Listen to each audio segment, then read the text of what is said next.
ಇದು ಹೇಗೆ ಅಂತ ಅಂದರೆ ಚರ್ಮದ ಮೇಲೆ ಒಂದು ಪ್ಯಾಚ್ ಥರ, ಒಂದು ಮೊಡವೆ ಥರ ಸ್ಟಾರ್ಟ್ ಆಗುತ್ತೆ.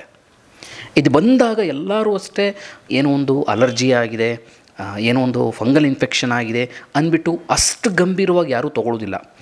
ಆದರೆ ಇದು ಬಂದಾಗ ಪ್ರತಿಯೊಬ್ಬರು ಮಾಡುವಂಥದ್ದು ಏನಪ್ಪ ಅಂದರೆ ಹೊರಗಡೆಯಿಂದ ಈ ಕ್ರೀಮ್ಗಳನ್ನ ಮತ್ತು ಆಯಿಂಟ್ಮೆಂಟ್ಗಳನ್ನ ಹಚ್ಚಲಿಕ್ಕೆ ಶುರು ಮಾಡ್ತಾರೆ. ಯಾವಾಗ ಈಗ ಹಚ್ತಾರೆ ಅದು ಕಮ್ಮಿ ಆದಂಗೆ ಅನಿಸುತ್ತೆ, ಮತ್ತೆ ಪುನರುದ್ಭವ ಆಗ್ತದೆ.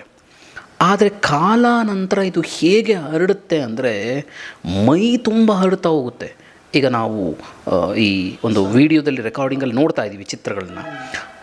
ಈ ಥರದಂತಹ ಒಂದು ಕಾಯಿಲೆ ಒಬ್ಬ ಮನುಷ್ಯನಿಗೆ ಬಂದು ಅಪ್ಪಳಿಸಿದ್ರೆ ಆ ಮನುಷ್ಯನ ಒಂದು ಮಾನಸಿಕ ಸ್ಥಿತಿ ಹೇಗೆ ಮಾಡಿ, ಖಿನ್ನತೆಗೊಳಗಾಗ್ತಾನೆ, ಸಮಾಜದಲ್ಲಿ ತಲೆ ಎತ್ತಿ ಓಡಾಡಲಿಕ್ಕಾಗಲ್ಲ, ಅವಮಾನಗಳನ್ನ ಅನುಭವಿಸ್ಬೇಕಾಗತ್ತೆ,